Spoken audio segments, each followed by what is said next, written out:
Hello friends, আমি তনুশ্রী। আশা করি আপনারা ভালোই আছেন ফ্রেন্ডস। প্রতিদিনের মতন আজকে আবার একটা রেসিপি নিয়ে এসেছি। রেসিপিটার নাম হচ্ছে ছেঁচড়া। আসুন দেখে নিন রেসিপিটা তৈরি করতে আমার কী কী লাগছে ফ্রেন্ডস। সবজির থালিতে আছে আলু, কুমড়ো, বেগুন, বিনস, পটল, সাথে কাঁচা লঙ্কা চিরা। মশলার থালিতে আছে হলুদ, লঙ্কার গুঁড়ো, জিরের গুঁড়ো, ধনের গুঁড়ো, পাঁচফোড়ন, শুকনো লঙ্কা, নুন, চিনি।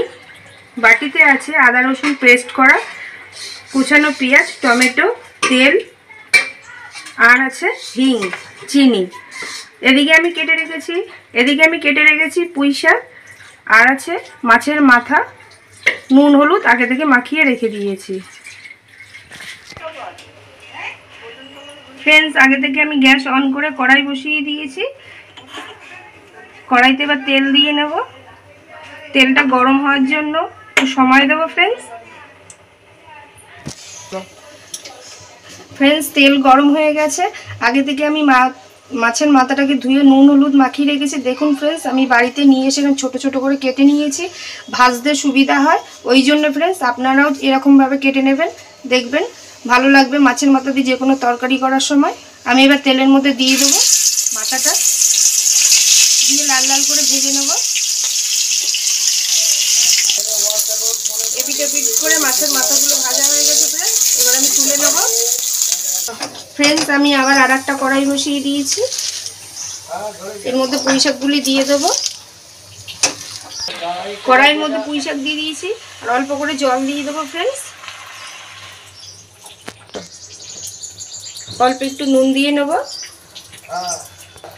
নিয়ে একটা ঢাকা দিয়ে কিছুক্ষণ জন্য একটু ঢেকে রাখবো। পুঁই শাকটাকে আমি একটুখানি ভাপিয়ে নিচ্ছি ফ্রেন্ডস মাছ ভাজা তেলের মধ্যে। এবার ফ্রেন্ডস আমি একে একে করে সব সবজিগুলোকে ভেজে নেব।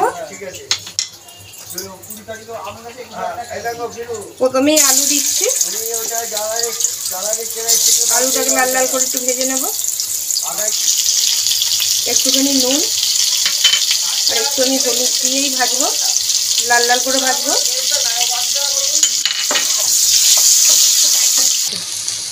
আলুগুলো ভাজা হয়ে গেছে লাল লাল করে, এবার আলুগুলোকে আমি তুলে নেব।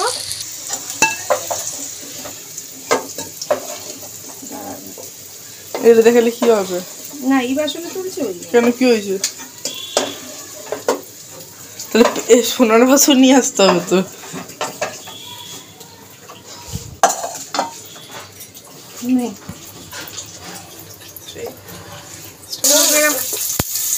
আলুর মতন আমি কুমড়োগুলোকেও ভেজে নেব।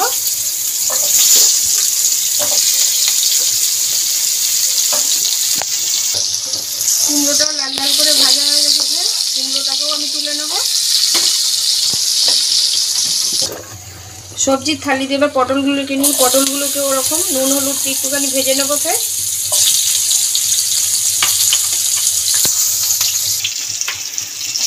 পটল হাফ ব্রাউন ভাজা হয়ে গেছে। এর মধ্যে আমি আগে থেকে কেটে রেখেছিলাম বিনসগুলোকেও এর মধ্যে দিয়ে দেবো, দিয়ে বিনসটাও ভেজে নেবো ফ্রেন্ডস। আমি পুঁই শাকটা একটু নুন দিয়ে অল্প একটু জল দিয়ে ভাপাতে দিয়েছিলাম। দেখুন ভাপানো হয়ে গেছে। এবার আমি এটাকে নামিয়ে নেবো একটা ঝুড়ির মধ্যে, জলটা একটু ঝরিয়ে নেব। পটল আর বিনস ভাজা হয়ে গেছে, এটাকেও আমি নামিয়ে নেব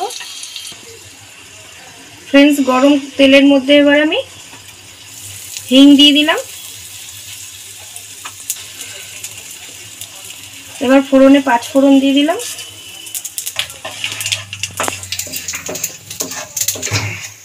ফোড়নটা ভাজা হয়ে গেছে, এবার আমি আগে থেকে কাটা পেঁয়াজটা দিয়ে দেবো।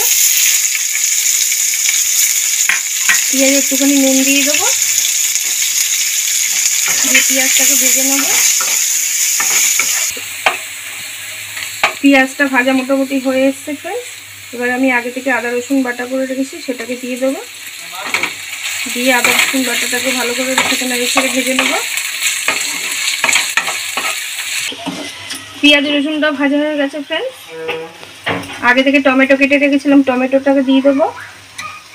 টমেটোটাকেও ভাজবো। টমেটোটা ভাজা হয়ে গেছে ফ্রেন্ডস।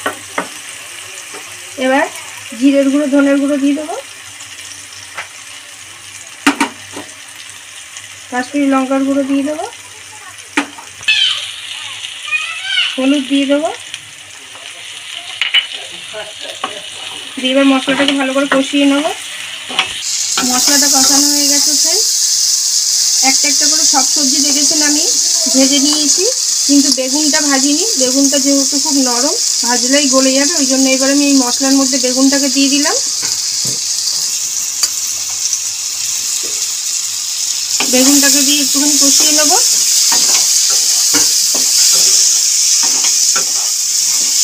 বেগুনটা দিয়ে নাড়াচাড়া করে কষানো হয়ে গেছে। এবার আগে থেকে আমি বিনস, কুমড়ো, আলু যে ভেজে রেখেছিলাম, এবার এগুলোকে সব দিয়ে দেবো। দিয়ে একটুখানি নাড়িয়ে নেব। আগে থেকে চেরা কাঁচা লঙ্কাগুলোকে দিয়ে দেবো। দিয়ে অল্প একটুখানি জল দেবো, যেহেতু সবজিগুলো আমি ভেজে নিয়েছিলাম নুন হলুদ দিয়ে, বেশিরভাগটাই ভাজা হয়ে গেছে সবজিটা। ভালো করে নাড়িয়ে মিলিয়ে নেব। এবার আমি আগে থেকে যে ভাপিয়ে রেখেছিলাম পুঁই শাকটাকে দিয়ে দেবো। পুঁই শাকটা দিয়ে ভালো করে নাড়িয়ে সবজির সাথে মিলিয়ে নিয়েছি ফ্রেন্ডস। আমি প্রত্যেকটা ভাজাতে দেখেছি নুন হলুদ দিয়ে আমি ভেজেছিলাম। পুঁই শাক ভাপানোর সময় একটুখানি নুন দিয়েছিলাম, তাই এখন আবার একটুখানি স্বাদ মতো নুন দিয়ে দিলাম। একটুখানি নাড়িয়ে দিলাম।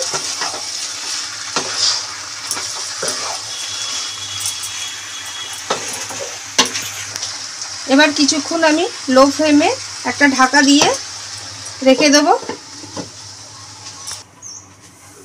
মাঝে একটু ঢাকাটা খুলে একটুখানি নেড়ে নেবো মাঝে মাঝে। আর আগে থেকে মাছের মাথাটা যে ভেজে রেখেছিলাম ফ্রেন্ডস, মাছের মাথাটাও দিয়ে দেবো। দিয়ে একটুখানি নাড়িয়ে নেব।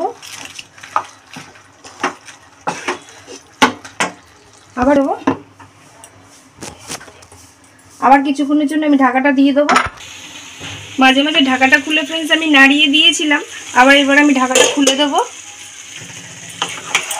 সব কিছু ভালো মতো সেদ্ধ হয়ে গেছে, তৈরি হয়ে গেছে মোটামুটি মাছের মাথা দিয়ে ছেঁচড়া। অনুষ্ঠান বাড়ির স্টাইলেই আমি আজকে এই ছেঁচড়াটা তৈরি করেছি ফ্রেন্ডস। মাছের মাথাগুলো যেহেতু আমি ছোটো ছোটো করে কেটেছিলাম, ওই জন্য আমি আর ভাঙিনি। আপনারা বাড়িতে তো প্রায় সময় পুঁই শাক আনলে পুঁই শাক এরকম করেই থাকেন, কিন্তু একদিন এরকম পুঁই শাক আনলে মাছের মাথা দিয়ে এরকম ছেঁচড়া করে দেখতে পারেন ফ্রেন্ডস, খুবই ভালো লাগবে। ব্যাস, নামানোর আগে এবার আমি চিনি দিয়ে দেবো।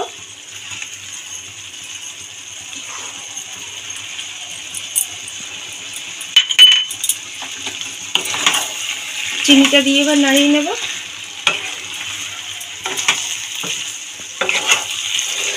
ব্যাস, তৈরি হয়ে গেছে মাছের মাথা দিয়ে ছেঁচড়া তৈরি করা। ব্যাস, গ্যাসটাকে এবার আমি অফ করে নামিয়ে নেব। ফ্রেন্ডস, এই অনুষ্ঠান বাড়ির ছেঁচড়া রেসিপিটা দেখে যদি আপনাদের ভালো লেগে থাকে, তাহলে প্রতিদিনের মতন আজকেও বলবো লাইক, শেয়ার, সাবস্ক্রাইব করে দেবেন ফ্রেন্ডস। ভালো থাকবেন, সুস্থ থাকবেন ফ্রেন্ডস। Thank you.